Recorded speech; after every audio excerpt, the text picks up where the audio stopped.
Good day, everyone. I am Rhea T. Montero from BSEDFIL Filipino to, and I am the first reporter who will going to tackle about improving a classroom-based assessment test.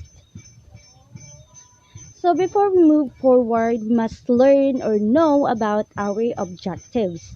We have four objectives with this chapter. First, identify terms related to improving classroom-based assessment tests. Second, analyze basic concepts, procedures, and techniques in different ways for judgmental item improvement and empirically based procedures. Third one, examine checklists in how to assess the quality of test items in the different types of tests. Lastly, compute for difficulty index accurately. So, in improving classroom based assessment tests, we have two approaches. First, judgmental item improvement and empirically based procedure. And I am the one who will going to explain or tackle about judgmental item improvement. And this judgmental item improvement was classified into three categories: the letter A, B, and C. And we're going to learn that further later. First is letter A, judging one's items. So, in judging one's item, we must follow this five. Ito yung sinasabi na kailangan nating sundin o parang guidance na din sa atin sa paggawa ng mga assessment test. First one, adherence to guidelines. So, in making an assessment, it is very crucial to follow the guidelines. So, adherence, it is yung pagsunod talaga sa guidelines. So, it is said here, when reviewing your own items, be sure to be familiar with general item writing guidelines. Use them to find and fix any violations of item writing principles. Is the contribution to score-based inference. So the reason we assess is to make valid score-based inferences of student knowledge and ability. As you review each item, consider whether the item does in fact contribute to the kind of inference you desire to make about your student. So in making assessment test, we must we must make or we must or gina-considered nato ang atuang estudyante on making our assessments. So gina-consider nato why? It is because they are the one who are going to answer that. That's why we must consider them, right? Third one, accuracy of content. Sometimes there are instances where some information is accurate in the past but seems to be obsolete at present. As teachers, this should be considered in reviewing the content of the classroom-based assessment tool. In the said instances, teachers should revisit the item and the K through correction. So, dili dyan ni siya mawala, no?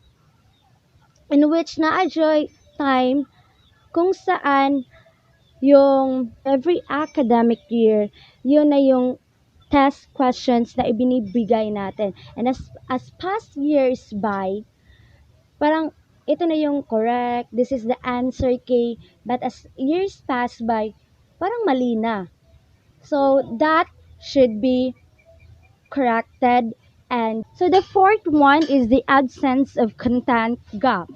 Review your test as a whole to ensure that important content is not overlooked. This is where your test blueprint will come in handy. Identify the priority standards and make sure your assessment content adequately covers those standards. Yes, upon making our assessment test, we have the standards, we have the guidelines given to us. And upon giving, before we give our our assessment test to our students, we teacher have the responsibility to review our test, our assessment test, so that it will not, or the content will not be overlooked. So para walang mali na maibigay tayo sa kanila. Number 5, fairness. Assessment items should be free of bias. This should not favor one group or discriminate against another. Be attentive to any potential bias so that you can eliminate them as you possibly can. So, as a teacher, as one of the characteristics of a good teacher, we must have not biases.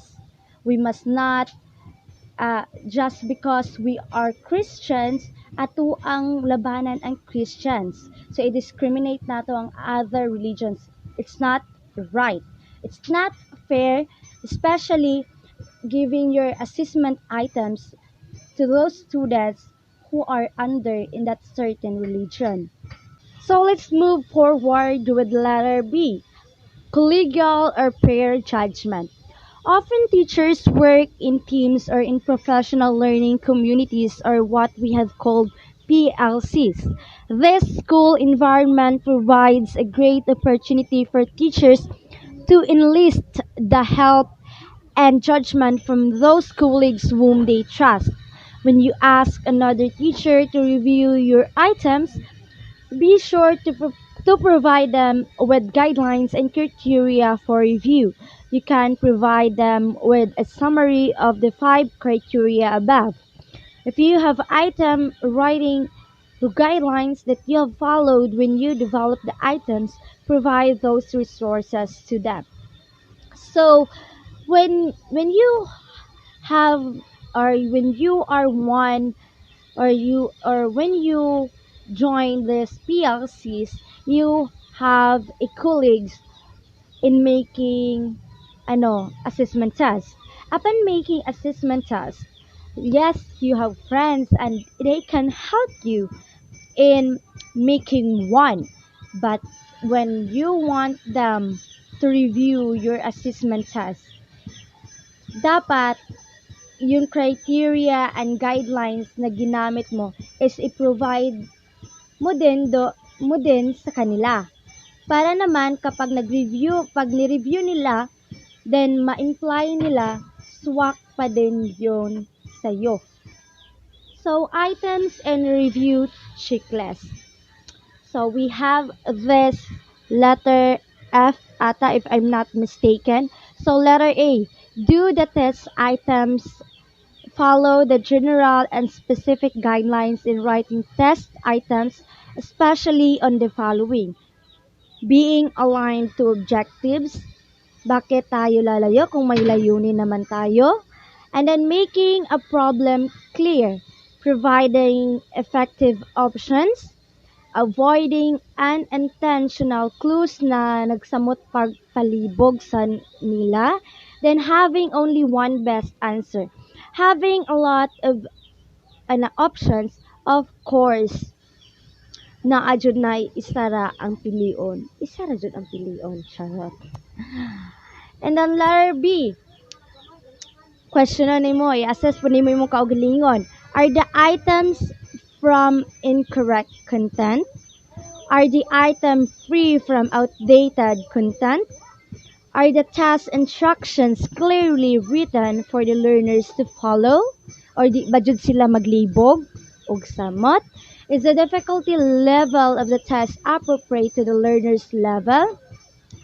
Lisod pog magbuhat ka og kanang assessment test for grade 7 pero ang mga content pang college. So, ligwak na siya. Bawal. So, lastly is F.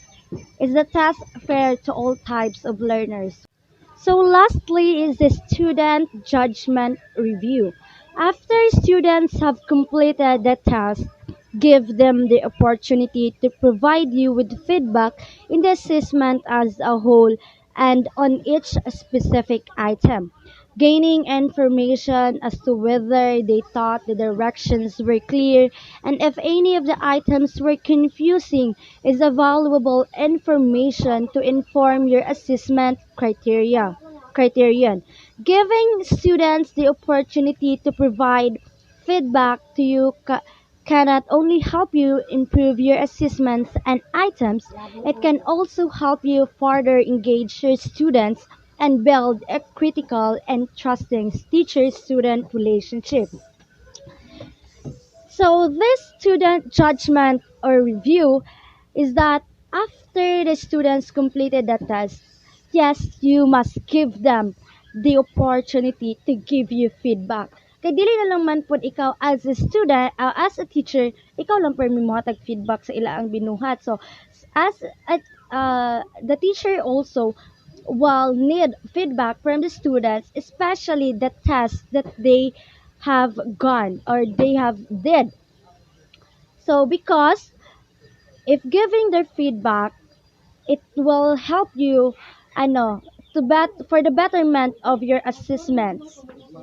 So in asking feedback from the students, below are the questions that be answered by the students, and these are the following. Are they any of the items which made you confused? Confused?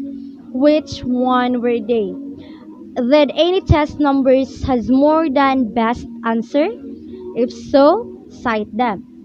Did any test item has no correct answer? If so, pinpoint. Is there any word in the test items that made you confused? If so, which one? Were the test directions unclear? If so, which one? And that would be the end of my discussion. The continuation of our report will be Miss Ople and followed by Miss Ogok. Thank you.